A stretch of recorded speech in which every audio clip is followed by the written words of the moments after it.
Recently, a deceitful video was circulated which intentionally misrepresented the activities of Planned Parenthood. Anti-choice activists used the heavily edited video to rally mobs of protesters around the country. A week before the protests, I notified the media that I planned to counter-protest. But when I arrived with my trusty megaphone, the media was nowhere to be seen. I didn't see much value in confronting hundreds of protesters by myself if the media wasn't going to be there to at least record my demise. So instead, I've created this video in which I give the speech that I plan to give to the protesters. So if you will imagine yourself at the protest, I'll do the rest. How many of you believe that life begins at conception? I see lots of hands. That's very interesting because in the Bible, in Genesis chapter 2, verse 7, God was very clear that life begins when a living soul enters the body, and that occurs with the first breath. That's not my opinion, that's God's. If a fetus tried to take a breath inside the womb, it would probably drown, unless it were lucky enough to have a twin who knew CPR. That proves this isn't about religion. You are Tea Party Christians, phony Christians. This is all about your political beliefs. Want more proof? If you'll turn in your scriptures to the book of Hosea. I apologize. I forgot how much you Tea Party Christians just hate that name, Jose. By the way, where are all the black people? How come every time I turn on the TV, go on the internet, or see you Tea Party people on the street, I never see any black people? Looking for a black guy at a Tea Party event reminds me of that puzzle, Where's Waldo? And if you did find one, he's probably being paid to be there. Anyway, in Hosea chapter 13, verse 16, God is really pissed off at these people in this one city. He orders his goons to murder everyone, including all the women. But wait, it gets better. He also ordered them to murder all the pregnant women. He told them that if they find one, run a sword through her and shish kebab that little sucker. So your God isn't against abortion. He loves abortion. He was bragging about it. And I've got more proof. If you people were really against abortion, you'd be the biggest supporters of contraception in America. But you're not. You're the biggest enemies of contraception in America. Contraception is the greatest discovery in the history of mankind for reducing abortions. Yet you Tea Party Christians fight against it furiously. That proves you aren't motivated by abortion. You're just using religion as an excuse to promote your conservative political agenda. Hey, I just heard about one of you Tea Party Christians getting arrested in Kansas last week after being caught inside of a Planned Parenthood clinic with knives and a bomb. What's funny is the police let him go because they believed him when he told them he was just there looking for a job. But I can understand that. I know when I go into a Planned Parenthood clinic, I often carry knives and a bomb in my backpack, so I can see their thinking on that one. Now that you've resumed bombing women's health clinics, are you also going to resume murdering doctors? Remember the last doctor you murdered, George Tiller? You gunned him down in the lobby of his own church. You didn't care that he was a Christian. You didn't care that it was in the house of God. That proves this has nothing to do with your religious beliefs. You Tea Party Christians are nothing more than political thugs. And you also murdered 4 innocent staff workers, women who were just doing their jobs. Medical students across America are afraid to specialize in abortion because they run the risk of being murdered or having their families murdered by you people.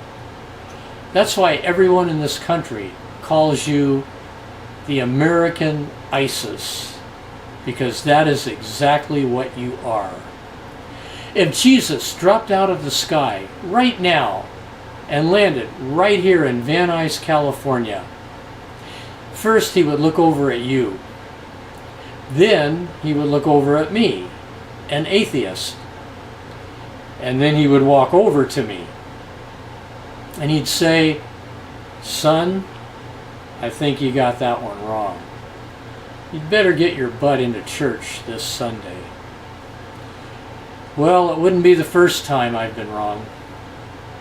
But then he'd walk up to each and every single one of you, and he'd haul off and kick you as hard as he could, right in the groin.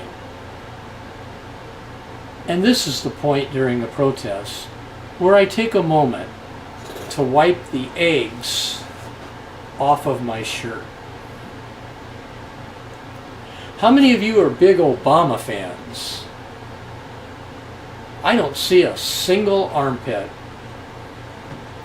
Gee, what a fucking surprise that is. Last week I watched a documentary about the assassination of JFK. It was a terrible tragedy that united Democrats and Republicans who collectively mourn the death of our president. But if that happened today, by tonight, half the country would be celebrating wildly at tailgate parties and drunken orgies. You know where else they'd be celebrating? Iran, Russia, and North Korea. That's where you people belong. If you want to leave America, I'll bet Kim Jong-un would gladly pay your airfare. And if he came up a little short, I'm sure most Americans would be more than willing to make up the difference. I know I would. 3 years ago, you Tea Party Christians said that if Obama were re-elected, that you'd leave America. Well, why the hell are you still here? In that election, the Koch brothers blew over $400 million trying to put Ken and Barbie into the White House. But don't feel bad for the Kochs. That hurt them about as much as you pulling a $20 bill out of your wallet to buy a Confederate flag to stick in the bed of your Ford F-150. The Koch brothers aren't just oil barons. They've diversified into everything. Have you heard of Z toilet paper? They own that too. After a quiet dinner of caviar and chocolate mousse, when Charles Koch slips between his silk sheets and falls asleep, and you get up in the middle of the night and run to the bathroom, hoping to get there before that can of chili explodes inside you, you have the satisfaction of knowing, even in the middle of the night, that every time you wipe your ass, the cash register in the Koch mansion goes ka-ching.